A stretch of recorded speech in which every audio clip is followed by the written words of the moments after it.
Bonjour et bienvenue sur Sensation. Je reçois aujourd'hui Kevin Goriot. Kevin Goriot, vous êtes l'enfant de la région Lorraine. Vous avez grandi en des lieux marqués par l'histoire franco-allemande. Historien de métier, spécialiste par passion, la Lorraine sera la source d'inspiration primaire de vos romans. Si l'écriture est thérapeutique, vous vous en servez pour penser les plaies de la région. D'abord pour écrire pour faire connaître l'histoire, ensuite pour faire rêver à travers les légendes. En 2010, vous écrivez votre premier livre, un recueil de témoignages. Nous attendions l'aurore, témoignages de Conflannés, Jarnisiens et Labrisiens durant la Seconde Guerre mondiale, qui paraît aux éditions Serpenoise. Depuis, vous en avez sorti une dizaine. Et l'an dernier, vous sortez La Lorraine mystérieuse, contes et légendes aux éditions La Geste. À travers vos livres, on découvre une région à l'identité prolifique. Comment est-ce que vous définissez l'identité lorraine ?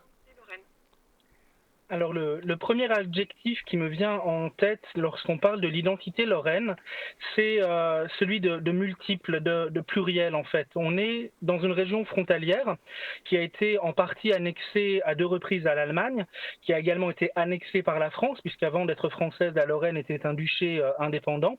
Donc une histoire très complexe qui nous a donné à la fois une identité elle-même complexe et, comme j'aime à le répéter, quelques complexes identitaires aussi. D'accord. Est-ce que pour vous, écrire vous permet de libérer la région de son passé ?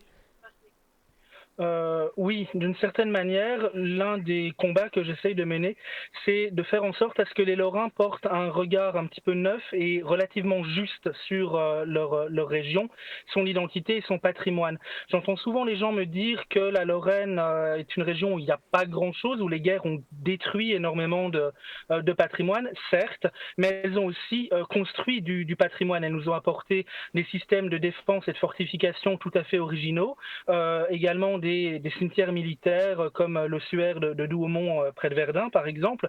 Et c'est ce passé-là que je voudrais mettre en avant pour montrer aux gens qu'il y a des choses à venir voir en Lorraine et des choses desquelles on peut être tout à fait fier.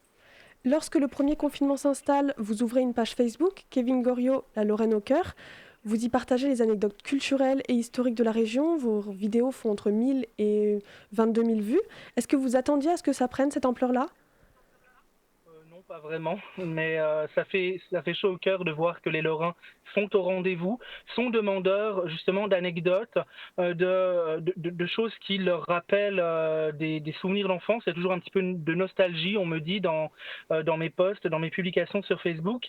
Et puis les gens sont curieux, en fait. On a tendance à se dire que la Lorraine est une région, un petit peu un angle mort, une région pas si attractive que ça. C'est sûr que par rapport à notre voisine, l'Alsace, on peut se sentir un petit peu complexé, mais en vérité, les Lorrains sont là et qui s'intéressent réellement à la région qui les a vus grandir. Est-ce que ça vous permet de toucher un public plus jeune ? Un petit peu, oui, oui, oui. Surtout les vidéos justement, qui sont plus accessibles, un petit peu plus dynamiques que les notices que je peux mettre sur tel ou tel lieu qui a compté dans l'histoire de la Lorraine. Oui, puis j'ai pas mal aussi d'élèves qui sont au rendez-vous, d'anciens élèves qui reviennent vers moi à travers cette page Facebook pour justement avoir aussi un petit peu retrouvé le professeur, quoi. C'est aussi ça l'idée. Oui, j'ai vu que vous étiez un professeur un peu particulier puisque vous amenez des casques à pointe en classe, vous amenez des pièces anciennes aussi. C'est votre manière de passionner les élèves ? C'est une manière de les toucher davantage en fait. L'histoire peut être très très abstraite lorsqu'on se contente de la transmettre à travers les manuels scolaires. Il faut du concret. J'avais il y a quelques années monté également une option au collège où j'enseigne qui s'appelait classe patrimoine et qui permettait d'emmener les élèves qui le souhaitaient jamais à plus de 10 kilomètres du collège pour leur montrer que de l'histoire et du patrimoine, il y en a partout, y compris sur le seuil de leur propre maison. Et l'option avait vraiment bien marché, quoi. Alors vous parlez de patrimoine et justement vous partez un beau jour découvrir d'autres régions et de ce voyage à pied vous ramenez des carnets. Qu'est-ce que vous avez écrit, dessiné et quel support avez-vous utilisé ? Alors en bon lorrain, j'ai pris un support lorrain, c'est-à-dire du papier d'arche qui est fait dans les Vosges, que je fais ensuite relier. Hein. Donc je pars vraiment avec des cahiers blancs juste pliés en deux. Je fais ensuite relier ces carnets de voyage. La première randonnée, c'était en 2008. J'avais traversé le Roussillon à pied, donc les Pyrénées-Orientales, et ça m'avait tellement plu que je me suis dit mais pourquoi ne pas faire toutes les anciennes provinces de France?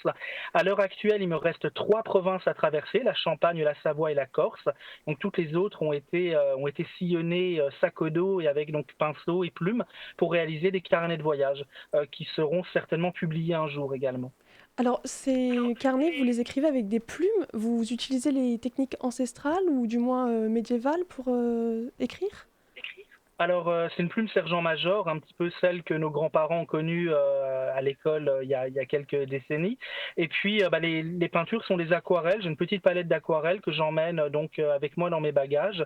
Et puis, dès que je vois un paysage qui me plaît, un monument ou autre, je m'arrête, je note. Et chaque soir, au gîte ou à l'auberge, j'écris, je rédige un petit peu les impressions de la journée.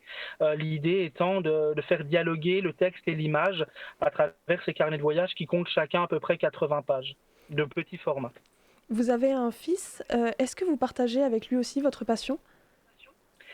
Oui, oui, oui, il s'intéresse énormément à l'histoire, à la Lorraine. Il adore me suivre à droite à gauche dans les découvertes. On va voir les ruines de l'aqueduc romain de Jouy-aux-Arches. On va visiter des châteaux.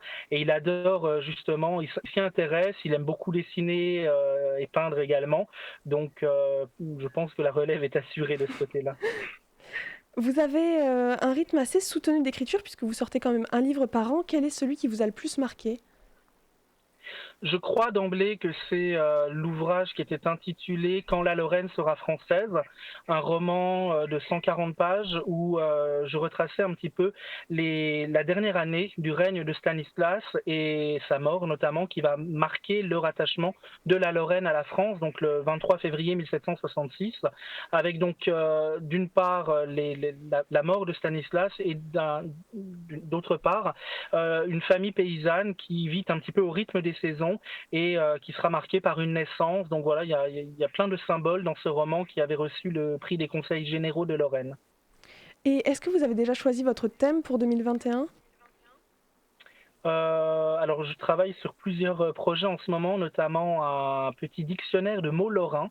Je suis très attaché au patrimoine au pluriel et sous toutes ses formes. Il Mhm. y a quelques années, j'avais publié un almanach lorrain où j'expliquais un petit peu le sens des fêtes et traditions en Lorraine, pourquoi la Saint-Nicolas, pourquoi les feux de la Saint-Jean, etc. Et là, je voulais m'intéresser au parler lorrain. On a plein de mots qui nous sont hérités du patois lorrain et j'ai voulu en faire une sorte de lexique pour que ces mots pour qu'on continue à les utiliser dans nos conversations et donc pour que ce patrimoine se transmette encore sur quelques générations. On découvrira cela avec plaisir. Merci Kevin Guriot d'avoir été avec nous aujourd'hui. Merci à vous et à bientôt, j'espère. À bientôt. À bientôt.